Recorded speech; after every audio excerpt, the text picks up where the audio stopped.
médicaments ne soignent pas. Ce sont des tueurs silencieux. Cette initiative est importante et nécessaire. Combien d'enfants ont été victimes de ce trafic ? Combien de mères de famille ont tué leurs enfants alors qu'ils se sont sacrifiés financièrement pour les sauver ? Nous allons engager nos pays respectifs dans une initiative sans précédent. Ils sont 6. 6 pays africains ont décidé de s'unir ce 18 janvier 2020 pour agir ensemble et lutter contre un fléau, celui des faux médicaments. Le Niger, le Sénégal, l'Ouganda, le Congo et le Ghana ont répondu à l'appel du président togolais et de la Fondation Brazzaville pour ce qui a été baptisé l'initiative de Lomé.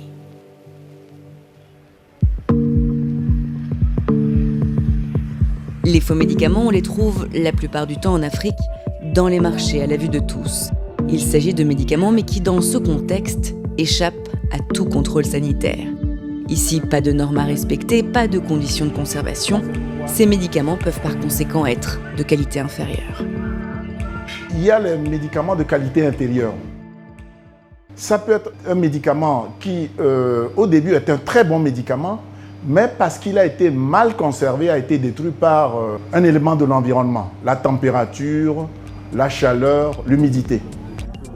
Pire encore, les médicaments sur ces étals peuvent être falsifiés.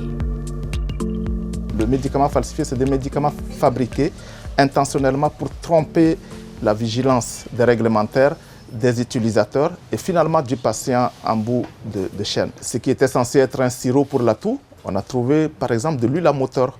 Pour des vaccins qui sont destinés à protéger par exemple contre la méningite en cas d'épidémie, on a retrouvé tout simplement de l'eau. Sous-dosés, sans principe actif ou nocif, ils ont des conséquences sanitaires désastreuses. Chaque année, plus de 122 000 enfants de moins de 5 ans sont décédés en Afrique suite à la prise d'antipaludéens de qualité inférieure.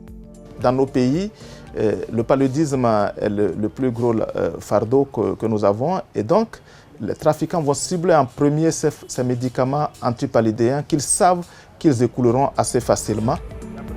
Les principales proies de ce trafic, ce sont les personnes en situation précaire. Vous avez une boîte qui vous coûte 1000 francs, alors que si vous allez sur le marché parallèle, on peut vous déconditionner le médicament. On peut vous vendre 2 comprimés à 100 francs. Mais si vous n'avez pas les 1000 francs, vous y allez tous les jours en espérant que tous les jours vous avez 100 francs. Entre 10 et 15% de tous les produits pharmaceutiques vendus dans le monde sont falsifiés. Mais le terrain de jeu préféré des trafiquants est l'Afrique, où le taux peut atteindre jusqu'à 60%. Les trafiquants ont vu, ils ont compris qu'on avait des systèmes de contrôle, de réglementation faibles.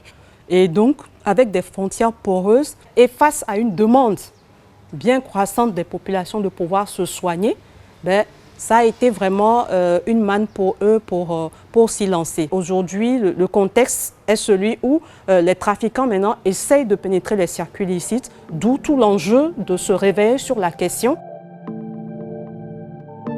Car ce commerce illégal prend de plus en plus d'ampleur. Le chiffre d'affaires généré par la contrefaçon est estimé à 200 milliards de dollars, un chiffre qui a presque triplé en 5 ans. La raison, ce commerce est très lucratif.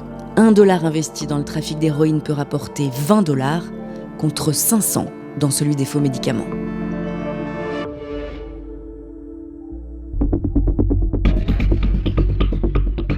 Face à ce commerce frauduleux, 6 pays ont décidé de s'engager ensemble, sous l'impulsion de la Fondation Brazzaville, pour lutter contre ce fléau en signant une déclaration politique. Je suis personnellement engagé, j'engage mon pays, où nous avons déjà mis en place des dispositifs qui existent. Mais il nous faut aller plus en avant, puisque c'est un fléau qui utilise les nouvelles technologies, qui utilise la cybercriminalité. Donc il faut des moyens très importants pour la détection des faux médicaments, pour la répression.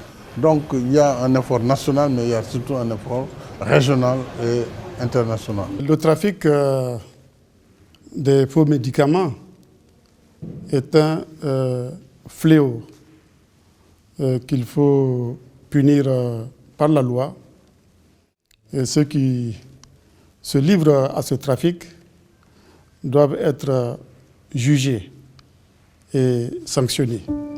Pour l'heure, les peines encourues par les trafiquants qui se livrent au commerce des faux médicaments restent faibles.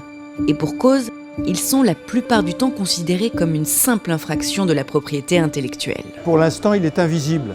Il permet de passer dans la commercialisation des médicaments. Il n'est pas sanctionné. Et d'où l'intérêt d'une initiative qui va judiciariser ces sujets-là et permettre d'élever un barrage contre les trafics de ces médicaments. Criminaliser ce commerce illégal, c'est l'un des objectifs que vise l'initiative de Lomé. Nous avons décidé de mettre en place les structures et les législations nécessaires pour endiguer ce trafic et en criminaliser les différentes formes. La mise en place d'un instrument juridique permettra de faire de la fabrication du trafic de médicaments un délit. And the initiative now is to try and harmonize the laws in the countries concerned and to make sure that there are measures in each state, effective measures to actually fight. L'autre objectif important de cette initiative est de renforcer la coopération entre les États. Et là, nous prévoyons qu'un organe de chefs d'État puisse vraiment se réunir annuellement, qu'il y ait une gouvernance régionale et qu'ensuite, au niveau de chaque nation, chaque pays, il y ait une structure nationale. Et que tout ceci soit coordonné par quelqu'un qui sera nommé par le chef d'État avec obligation de rendre compte régulièrement de l'état d'avancement. Une coopération nécessaire alors que ce trafic est également une menace pour la sécurité des pays. In addition to the human cost of the counterfeit medicines, as you heard a number of people saying, many countries have realized that there has been the involvement of transnational organized crime in this traffic, and the increasing number of cases indicate that this, in turn, is financing terrorist activities, thus posing a serious concern to global security. Nous savons que les organisations djihadistes se nourrissent donc des trafics et surtout de la contrefaçon. Or, les médicaments, c'est un élément important de la contrefaçon. Aujourd'hui, avec la poussée, je veux dire, des organisations du mouvement islamiste vers malheureusement l'Afrique de l'Ouest et les pays du Golfe de Guinée, il y a une très forte inquiétude, donc même une certitude, que le trafic alimente en grande partie le terrorisme. On ne peut pas accepter ça. Et pour agir, les pays signataires pourront à travers cette initiative s'appuyer sur des accords internationaux déjà existants. Cette initiative va permettre d'accélérer au niveau africain la ratification de la Convention sur l'Agence africaine du médicament, de façon à ce que l'Afrique puisse créer les conditions de fabriquer dans la sécurité certains médicaments. Mais cela va aussi permettre la ratification pour le plus grand nombre de pays de la Convention Médicrime, telle que le Sénégal est en train de le faire et d'autres pays. Pour de nombreux leaders et experts, cette initiative marque un tournant car elle émane d'une volonté politique au plus haut niveau. The significance of that, having been in the positions I've been, is that when you are a president, it's a powerful position. And it is about political will.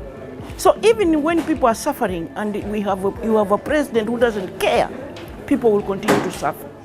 But yesterday we saw 6 countries get together and say we are committing ourselves. You cannot get commitment more than that. C'est une émanation des chefs d'État. Ce qui fait que lorsque le processus juridique sera mis en place, lorsque le dispositif juridique sera mis en place, tout le processus pourra être suivi de sorte que la pénalisation, la criminalisation puisse être appliquée. Non seulement cet événement très important de 5 pays qui signent cet accord, mais aussi la mobilisation des institutions internationales. On a eu des interventions de l'OMS, de l'UNICEF, etc. Il s'est passé quelque chose aujourd'hui à Lomé. C'est une initiative fondatrice d'une action collective des chefs d'État. Et c'est ça ce qui est nouveau. Parce que dans le passé, c'était des actions fragmentées. C'est des actions dans le cadre de conférences. Or, ce que nous avons maintenant, on a une initiative qui réunit plusieurs chefs d'État qui se préoccupent de la santé publique de leur population et qui veulent travailler ensemble pour combattre ce fléau. Et le fait que pour une fois, on puisse réunir des gens déterminés au plus haut niveau pour engager une initiative de cette portée, nous espérons que non seulement ça va marquer les esprits dans les pays initialement engagés, mais également ça va faire tâche d'huile pour entraîner d'autres. Pour la Fondation Brazzaville qui impulsa l'initiative de Lomé, il s'agit d'un nouvel élan qui doit s'inscrire dans le long terme. La déclaration politique sera mise en œuvre à travers un accord cadre. Parallèlement, un forum se tiendra en Afrique pour restituer et présenter les propositions que la société civile aura déposées sur une plateforme en ligne. On a un grand travail à continuer. On a beaucoup de choses à faire. On va le faire. On va le faire avec notre cœur, avec notre sentiment, que nous sommes là pour lutter contre quelque chose de dramatique. Et même si nous apportons qu'un petit morceau, nous allons apporter un petit morceau d'espoir. Et comment pourrions-nous vivre, nous humains, sans ce petit morceau d'espoir qui nous reste ?